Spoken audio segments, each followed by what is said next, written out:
ये सही डिसीजन कैसे लिया जाए सर कि पूरा साल एक होता है, इसके अंदर हम कौन सा टाइम ऐसा होना चाहिए कि पैसा लगाया जाए मार्केट में एक बिजनेसमैन के लिए और एक सैलरी बेस्ड पर्सन के लिए कि भैया एक टाइम ऐसा आता है कोई कि मैं इस टाइम पे अगर पैसा लगा रहा हूँ मार्केट में तो ये मेरे को प्रॉफिट देके जाएगा। देखो, एक बड़ी अच्छा स्टेटमेंट आया था कि अक्टूबर जो है हाँ वो सबसे डेंजरस महीना है स्टॉक मार्केट में इन्वेस्ट करने का। अच्छा।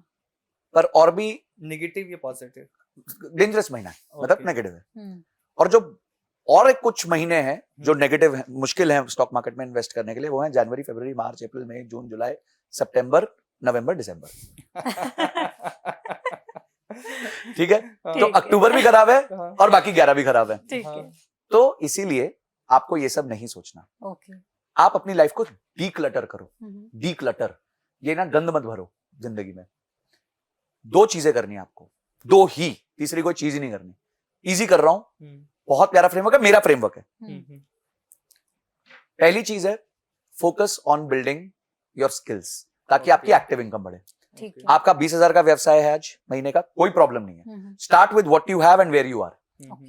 आज आप नहीं हो कहीं, कोई प्रॉब्लम नहीं है। आप गरीब पैदा हुए, ये आपका प्रॉब्लम नहीं था। आप गरीब मरे, ये आपका प्रॉब्लम था। सही बात, ठीक है ना? यानी आपने कोई इंप्रूवमेंट नहीं लाया अपने जीवन में। फिर you are no one to blame your father. सही बात है। कि अगर आपने भी कुछ नहीं किया तो आप उनको क्या ब्लेम करोगे? बिल्कुल। तो start from what you have and where you are. Okay. दो चीजें करनी है, अपनी एक्टिव इनकम पे बहुत क्लियर फोकस रखो कि मैं कैसे अपने व्यवसाय को बेटर करूं। मैं कौन सी ऐसी स्किल सीखूं जिससे आज मेरी तंखा 25,000 है तो कल 40,000 हो जाए। वो डबल हो सकती है एक साल में, हो सकती है अगर आप अपना स्किल बेटर कर लो तो। ठीक है। ये पहला चीज। दूसरा चीज है, मार्केट को टाइम करने की कोशिश मत करो। मार्केट एक टेस्ट मैच है, 40 साल का करियर है। मार्केट भी एक पैरेलल करियर है। ठीक है, ठीक है। और बेटा पैसा देना दे, मार्केट में अगर आपने पैसे डालते रहे तो मार्केट जरूर आपको पैसा दे। बिल्कुल बिल्कुल। मुझे किसी ने बहुत अच्छी सलाह दी थी, आप अपने बच्चे पे जितना महीने का पैसा डालते हो उतना पैसा एसआईपी में भी डालो। ये समझ लो आपके दो बच्चे हैं, एक असली बच्चा है जिसके स्कूल की फीस है, ये वो है, और उतना ही पैसा एक एसआईपी में डाल दो। ये कल को नदारद निकल सकता है, एसआईपी नदारद नहीं निकलेगी। अब मेरा आपसे यही अगला सवाल था कि अगर हमें इन्वेस्ट करना है, mutual funds, SIP, stock market, safest क्या है, कहाँ जाना चाहिए? ठीक है, देखो सेफेस्ट तो मैम ऐसा है कि घर से बाहर निकलना भी नहीं है। तो सेफ नहीं कहूंगा, पर मैं आपको इसकी डेफिनेशन दूंगा। तो पहला जो फ्रेमवर्क का पार्ट था वो था एक्टिव इनकम, दूसरा पार्ट था इन्वेस्टमेंट। ठीक है। अब इन्वेस्टमेंट में आप टाइम नहीं कर सकते मार्केट को। अच्छा, आप और मैं मैं वापस आता हूँ, 2:30 बजे बैठे हैं, मार्केट्स ऑन है, तो हम तो मार्केट को नहीं देख रहे, हमारा मेन व्यवसाय वो नहीं है। ठीक। आज मैं सीएफए हूँ, मैं सीएफए गोल्ड स्टैंडर्ड है फाइनेंस का, सब जानते हैं। सीएफए का काम होता है स्टॉक पिकिंग, वो दूसरों का पोर्टफोलियो मैनेज करता है। क्या मैं अपना ही नहीं मैनेज करता? क्योंकि मेरा वो मेन व्यवसाय नहीं है। मेरा मेन व्यवसाय फाइनेंस पे कोचिंग, बिजनेस की कंसल्टिंग। तो मैं उस पर फोकस करता हूं कि मैं उसमें कैसे बेहतर हो जाऊं, ताकि मेरी एक्टिव इनकम बढ़े वहां से। ठीक है, तो मैं यहां क्या कर रहा हूं, पिछले 11 साल से बिना सोचे समझे पैसे डाले जा रहा हूं। आईपीओ में नहीं, एसआईपी के थ्रू म्यूचुअल फंड्स में, एसआईपी माध्यम है। ठीक है। ठीक है, डलता पैसा म्यूचुअल फंड में है और म्यूचुअल फंड डालता है पैसा स्टॉक मार्केट में। अब म्यूचुअल फंड में मैम एक मैनेजर बैठा है, ठीक है, जिसका 15 साल का एक्सपीरियंस है, उसके पास एक टीम है, उसके पास डेटा है, इंफॉर्मेशन है, उसके पास डिसीजन मेकिंग कैपेबिलिटी है, जो आपके मेरे पास है ही नहीं। आपको बैलेंस शीट पढ़नी आती है? नहीं आती। आपको P&L पढ़नी आती है? नहीं आती।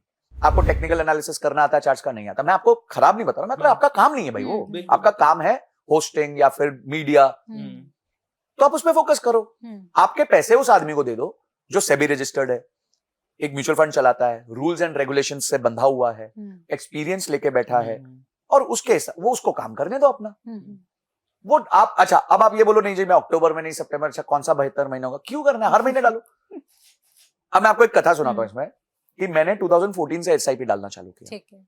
रिवाइज्ड, जब मैंने आपको बताया कि अचानक से मुझे यूरेका मूवमेंट हो गया कि यार स्टॉक मार्केट में कैसा क्यों डाल, मेरे पास डायरेक्ट स्टॉक में डालता ही नहीं हूँ। ठीक है। आपने इंटरव्यू से पहले एक सवाल पूछा था, मैंने बोला मैं तो डालता, मेरे को पता ही नहीं है कौन सा क्या कर रहा है। ठीक है, तो मैंने पैसा डालना चालू किया 2014 के आसपास से, डाला 2020 में क्रैश आया। याद है, वो कोविड का क्रैश आया था। हर साल 10% अपनी बढ़ाता गया। तो कोविड का क्रैश आया तो जितना पैसा मैंने पिछले 6 साल में डाला था, जितना डाला था उससे कम हो गया। पहले बढ़ा था, दिख रहा था green green green green, portfolio green हो रहा है, मजा आ रहा है। अचानक से कोविड में तो बैंड बज गई थी, 15-20% मार्केट 2-3 दिन में डाउन हो गई। तो जी पैसा नेगेटिव हो गया। समझो 10 लाख लगे थे तो 10 लाख के 9 रह गए, जबकि 10 के 14 हो चुके थे या 15 हो चुके थे, वो 15 से 9 गिरे। ठीक है। अब आप ऐसी स्थिति में आप क्या करते हैं?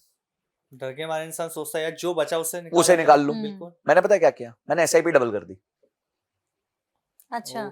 ये फर्क होता है जब आप चीजों में, मतलब जब आप चीजों को पढ़ते हो, समझते हो। क्योंकि वॉरेन बफे एक स्टेटमेंट कहते हैं कि भाई जब दूसरे डरे हुए हो तब आप लालची हो जाओ, और जब दूसरे लालची हो तो आप डर जाओ।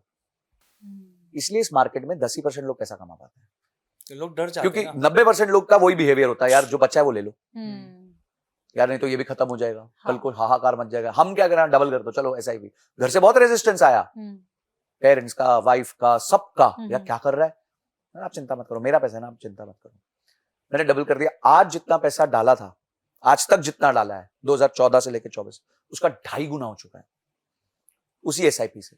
कोई इंटेलिजेंस यूज नहीं करी, कोई दिमाग नहीं लगाया, कुछ नहीं किया, और पैसा डबल होके बैठ गया। एक और कथा सुनाता हूं इसमें। वॉरेन बफे ने एक बेट लगाई, किसके साथ? दुनिया के सबसे बड़े हेज फंड मैनेजर के साथ, जिसका काम है ज्यादा रिटर्न्स बनाना। अच्छा। ठीक है, जो और बिलियंस ऑफ डॉलर्स का हेज फंड मैनेज करता है। ठीक। तो इन दोनों के बीच में वो लगी, बेट लगी। अच्छा। दोस्ती यारी में बेट लग जाते, बड़े दोस्त बड़े बड़ी बेट्स लगाते हैं। हाँ।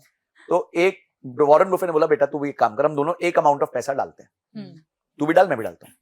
मैं डाल रहा हूं इसको पैसिव इंडेक्स फंड में, सबसे मतलब बस एफडी के थोड़ी सी ऊपर वाली इन्वेस्टमेंट है ये। अच्छा। अगर एफडी सबसे फूलिश इन्वेस्टमेंट है तो उससे एक लेवल ऊपर है कि जो भी इंडेक्स फंड है, जैसे हमारे यहाँ निफ्टी 50 है, बीएससी 30 है, उसमें डाल दिया आपने पैसा कि वो देखता रहेंगे, जो होता रहेगा वहां होता रहेगा।